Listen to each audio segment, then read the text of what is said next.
পাপ করি আমরা আর কান্না করে হযরত মুহাম্মদ সাল্লাল্লাহু আলাইহি ওয়াসাল্লাম।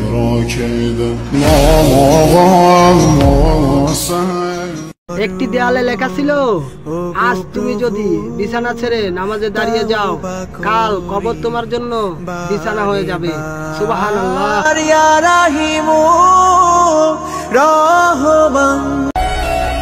বিদ্যুৎ ছাড়া এক রাত কাটাতে আমাদের কত কষ্ট হয়, আর আমাদের চিরস্থায়ী কবরস্থান, সেখানে থাকবে না কোন এসি বা ফ্যান। এখনো সময় আছে, আল্লাহর পথে ফিরে আসেন। আপনার আঙ্গুলটা কি সত্যি পৌঁছে যাবে আমার এই পবিত্র কোরআনকে? একটা লাইক, একটা কমেন্ট আর একটা শেয়ার করলে কমেন্টে বলেন আমি ব্যাগ দিয়ে আসবো ইনশাল্লাহ। যে কোরআনের বাণী শুনে কাফের আর মুশরিকরা থরথর করে কেঁপেছিল, আর সেই কোরআনকে আমরা মুসলিম আজকে অবহেলায় ফেলে রেখেছি। আফসোস।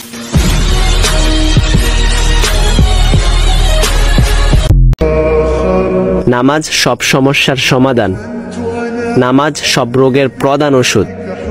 নামাজ নিজে পড়ুন, অপরকে পড়ার জন্য তাগিদা দিন, কারণ নামাজই হচ্ছে আপনার আসল ইনকাম।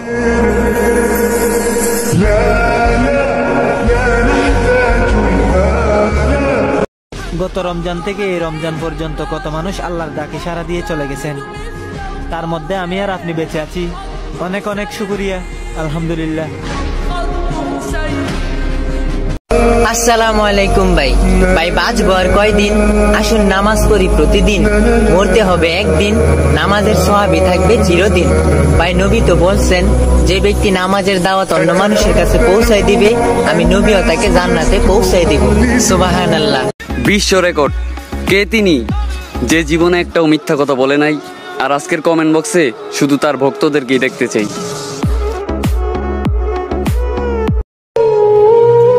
এই জীবন পেয়েছিলাম রবের ইবাদত করার জন্য, কিন্তু সময় পার হচ্ছে কাগজের টুকরো কামানোর জন্য।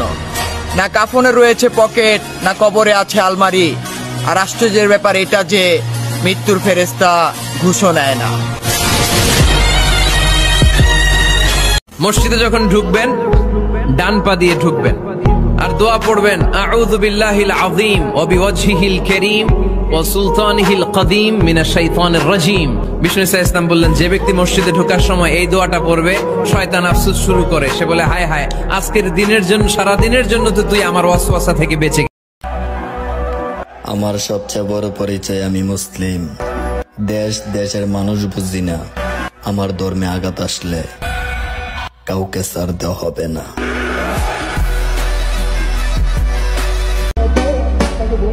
অন্য ধর্মের পোলাপান আমাদের ইসলাম ধর্মের এগেনস্টে ভয়েস দিলে ওইটাতে 30-40 হাজার কমেন্ট উঠে, আর আমরা মুসলিম নিয়ে ভয়েস দিলে আমাদের মুসলমান ভাইরা আমাদের ভিডিও দেখলে এড়িয়ে চলে।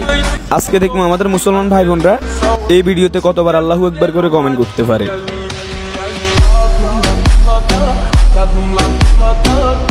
ধাক্কা মারতে মন চা, মারেন ধাক্কা, কারণ এটা তো আল্লাহর নাম, এই জন্য ধাক্কা মারতে মন চা। আল্লাহর নাম যদি শেয়ার না করে উপরে ধাক্কা মারেন, আল্লাহর কাছে ধরা পড়বে। 18 কোটি মানুষের মাঝে কেউ কি আছো? আল্লাহ নামটি লিখবা, জোর করবো না, যাদের ভালো লাগে তারাই শুধু লিখবা। দুই নামাজ মুনাফিকদের কাছে সবচেয়ে কঠিন, একটা হচ্ছে ফজরের নামাজ আর একটা এশার নামাজ। এক আলেমকে জিজ্ঞেস করা হলো, ফজরের বাতাসটা এত ঠান্ডা আর স্নিগ্ধ কেন? আলেম উত্তর দিয়েছিল, কারণ ফজরের বাতাসে মুনাফিকদের নাকের দুর্গন্ধ মিশে না।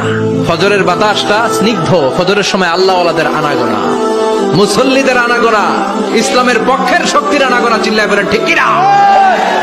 কোরআনুল কারীমের মধ্যে আছে, জাহান্নামের মধ্যে জ্বলতে জ্বলতে অস্থির হইয়া শেষ পর্যন্ত চিৎকার করে বলবে, আল্লাহ এই কষ্ট দেওয়ার চাইতে আমাকে মৌত দিয়ে দাও, মৃত্যু দিয়ে দাও।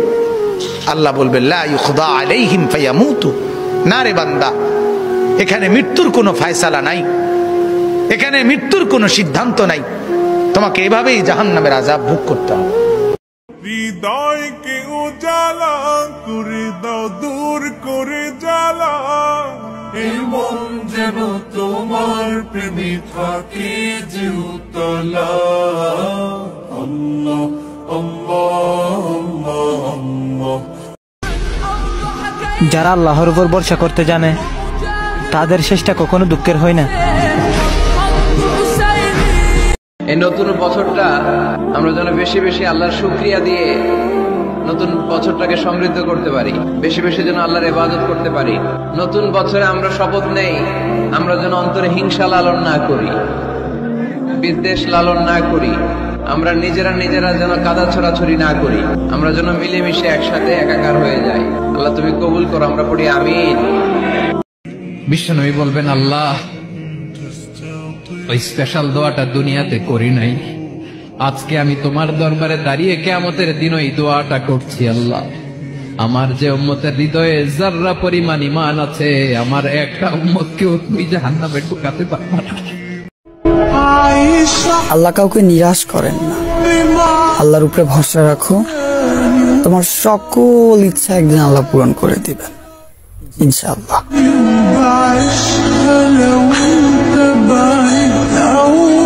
মনে রাখবেন, টাকার অধিকতায় সুখ আসে না, আল্লাহর রহমত এবং বরকতের মাধ্যমে সুখ আসে। আপনার কোটি টাকার মালিক হতে হবে না, আপনি শুধু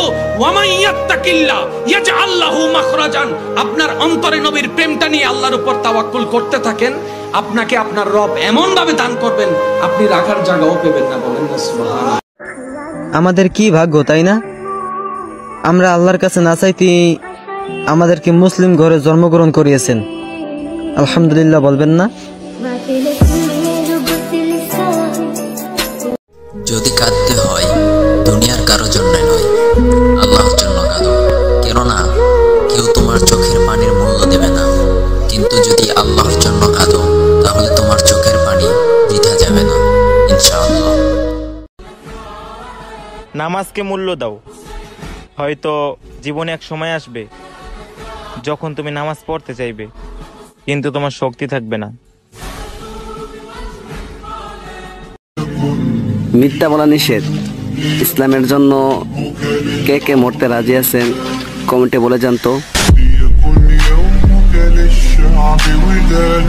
বিশ্ব রেকর্ড কে তিনি যে জীবনে একটাও মিথ্যা কথা বলে নাই, আর আজকের কমেন্ট বক্সে শুধু তার ভক্তদেরকেই দেখতে চাই। অন্য ধর্মের পোলাপান আমাদের ইসলাম ধর্মের এগেনস্টে ভয়েস দিলে ওইটাতে 30-40 হাজার কমেন্ট উঠে, আর আমরা মুসলিম নিয়ে ভয়েস দিলে আমাদের মুসলমান ভাইরা আমাদের ভিডিও দেখলে এড়িয়ে চলে। আজকে দেখবো আমাদের মুসলমান ভাই বোনরা এই ভিডিওতে কতবার আল্লাহু আকবার করে কমেন্ট করতে পারে।